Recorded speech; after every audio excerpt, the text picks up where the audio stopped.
I remember a situation when I was in high school here in New York, and we had a parent-teacher association, and we were walking in the halls of the school, and my mom was calling me, Lara, dúró dè wá.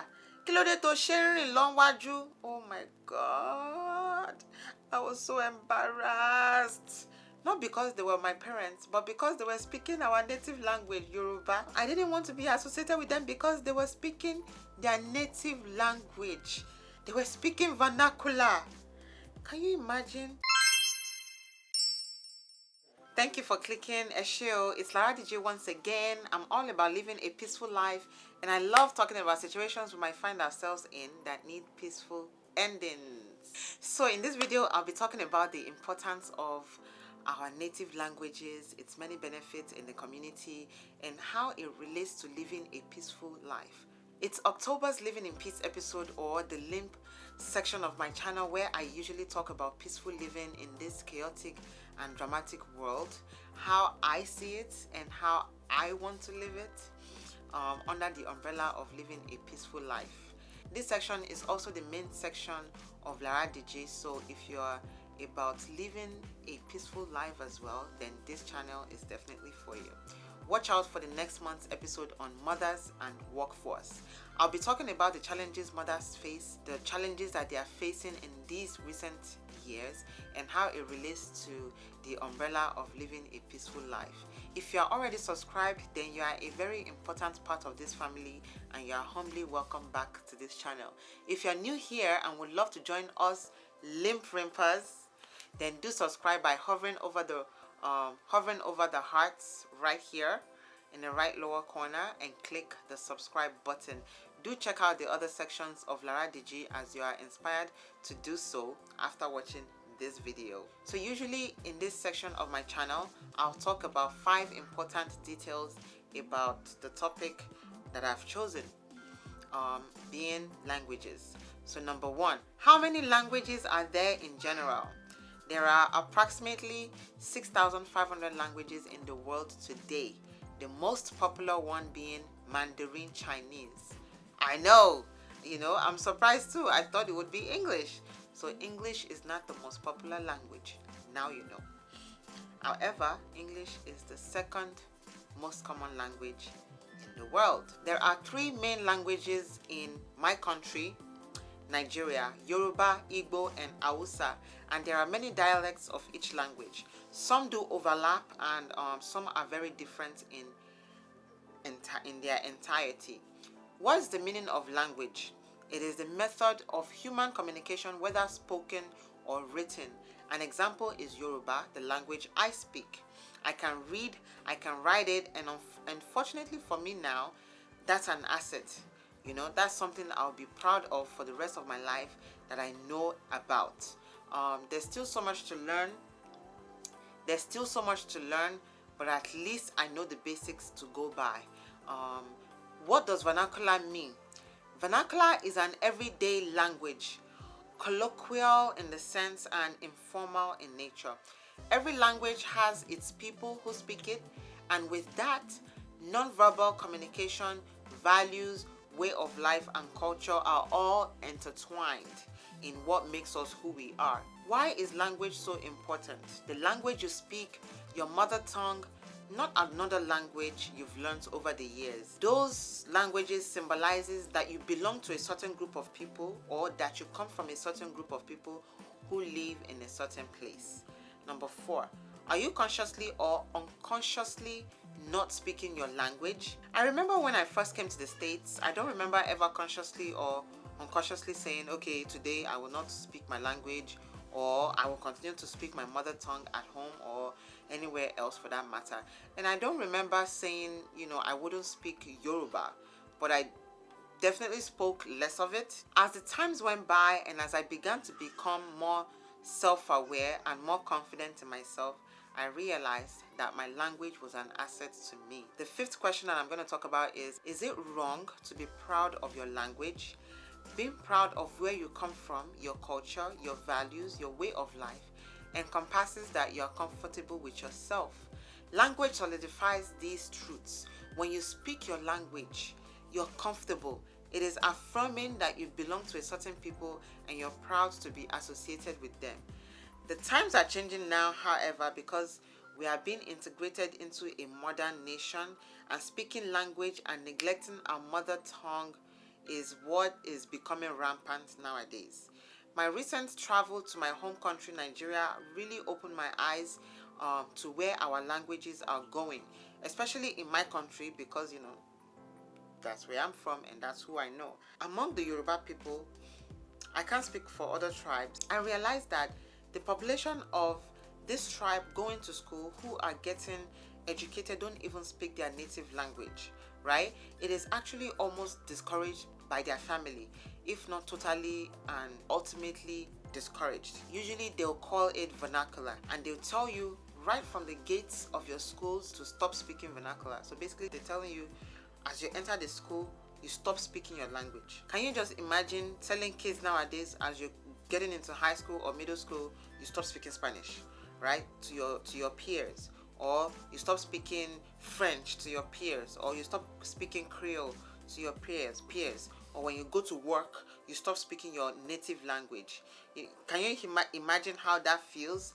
They're like, oh, forget it now. Now they make our native language, they turn it into a second language, and English is supposed to be the main language. Right at the gates, they're telling you to stop speaking vernacular, and actually you're spanked for it if you do speak vernacular, your native language, in your schools. That's what we were told when we were in primary school, which is equivalent to middle school here in the States, and we were forced to speak English whenever we were on the school premises, which wasn't bad. But then at home, we also continue speaking English while continuing to neglect our mother tongue. The phrase says, you use it or you lose it.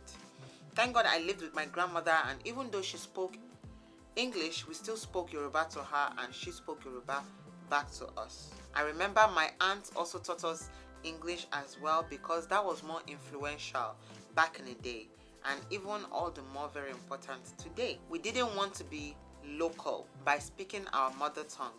That's how people taught back then. And now I've realized that the thought has been maximized now. What does language even mean? It is the method of human communication, whether spoken or written. I remember when I was back home and in my educational career, when I was starting out in my schooling years, I studied my language Yoruba in school. I wanted to know more about it, and that's actually part of why I know more about the language. Nowadays, I don't even know if they still teach Yoruba in schools back home, which is very sad if they don't. I'm sure they are, but maybe not a lot of people are taking it as a course. The show Abishola here in New York really opened my eyes, and it really explains a lot about being proud of where I come from. Pride. Italians have it, the Spanish people have it, Haitians have it, Jamaicans have it, Russians have it, and many others are proud of where they're from. And when they speak their language to each other, life goes on. If someone from another cultural background takes their time to learn your language, as they are incorporating now into American TV, then you should be proud of those cultural sentiments. I feel kind of fulfilled that my language is being spoken on national television here in the States. That's a big up for Nigeria, even though there are other negative things, in media right now, but at least we are getting it right in an area. The Oyinbo people are learning our language, but we are neglecting ours. It doesn't make sense.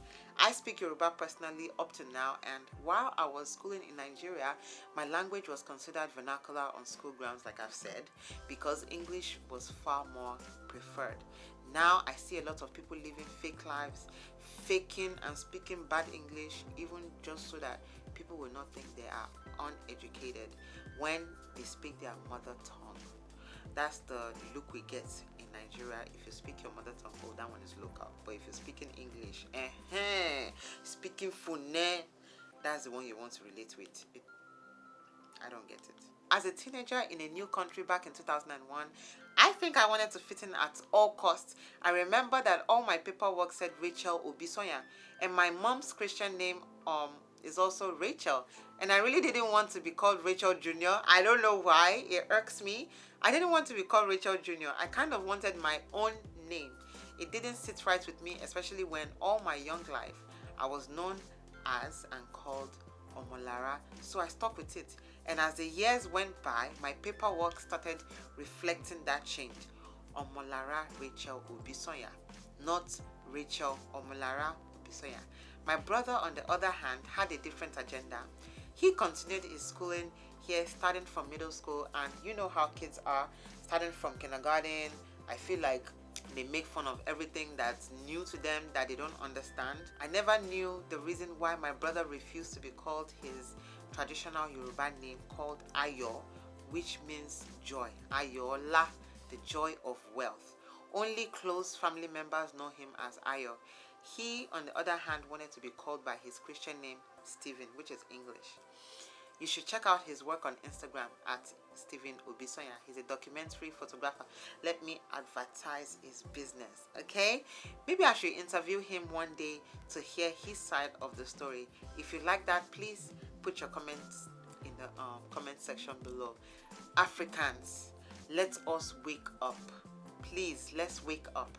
Let's stop teaching our children how to be fake, unconsciously, starting by not teaching them how to speak their own language. There's a reason why they are born into the culture they are in. There's a reason why they are born into the special group of people that they are a part of. Let's not strip them of that connection. Let's not strip them of that belonging, starting from their language. Let's teach them to be confident in who they are, starting with the language they speak. We are too bendable in the topic of wanting to be Americanized or wanting to be like these people or that people, that we are forgetting our true self and our origin, starting with the language we speak. Let's resist some of these changes a little. I'm guilty of this myself. Unconsciously, I find myself speaking English to my kids, and consciously now, I'm correcting my mistake. I don't want my kids to be taken advantage of when they go back home to their home country. I don't want them to be taken advantage of, period. I remember a situation when I was in high school here in New York, and we had a parent-teacher association, and we were walking in the halls of the school, and my mom was calling me, Lara, dúró dè wá. Kí ló dé tó ṣe ń rìn lọ́wájú? Oh my God. I was so embarrassed. Not because they were my parents, but because they were speaking our native language, Yoruba. I didn't want to be associated with them because they were speaking their native language. They were speaking vernacular. Can you imagine? This is exactly how people feel when they speak their native language now. Back home, they are embarrassed, if not ashamed, to speak their native tongue because they speak a different language. I'm sure some of you have done that as well. When you were young, you wanted to belong to the cool kids association of your school, and your parents aren't going to mess up that opportunity for you because they speak a different language. Thinking back now, I'm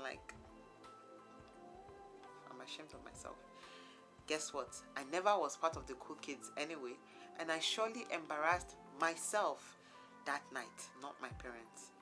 Who does that? Please, let's start teaching our kids how to be proud of who they are, where they come from, so that they can appreciate their future as they are being rooted in developing themselves. What I see nowadays is some people are faking who they are. They can't even speak English that well, but they will fake their lives until they fail in their ambitions. I'm not saying don't learn to speak proper English. That is the goal, but please don't throw away your unique and God-given language and your mother tongue. Your language is a big part of your identity, a big part of who you are, a small part of a big thing you belong to. And if you throw that away knowingly and unknowingly, a part of yourself will be lost. Why would you want to dissociate yourself from your people? You'd be like a single stick out of a broom, and you know what they say about a broom.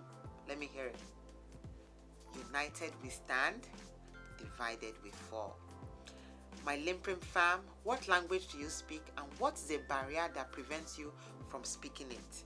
What is an advantage that motivates you to keep speaking it. I want to thank you very much, you guys, for watching this episode. God willing, we are on this earth for an average of 75 to 80 years. Let's not waste any of that time on matters that don't help us positively in some way. You have a decision to make. If not now, maybe later. The ball of your language is in your court. Now, do you want to kick it into a goal, or you want to kick it out of the court, out of the field? Ask questions if you have any. Don't hesitate to leave a comment as well. Like this video by giving it a thumbs up so that I can make more of them. And also, you can follow me on Facebook and Instagram at Laraddiji, and subscribe to my YouTube channel so you don't miss the many more sizzling topics to come. Hover on the hearts right here.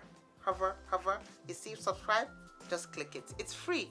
Make sure your notification bell is activated as well. Please, let's love our neighbors as ourselves, and remember to rest in peace. We all need to be living in peace.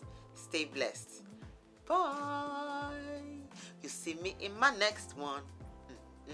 See me in my next one. See me in my next one. You'll see me in my next video. Toodoo.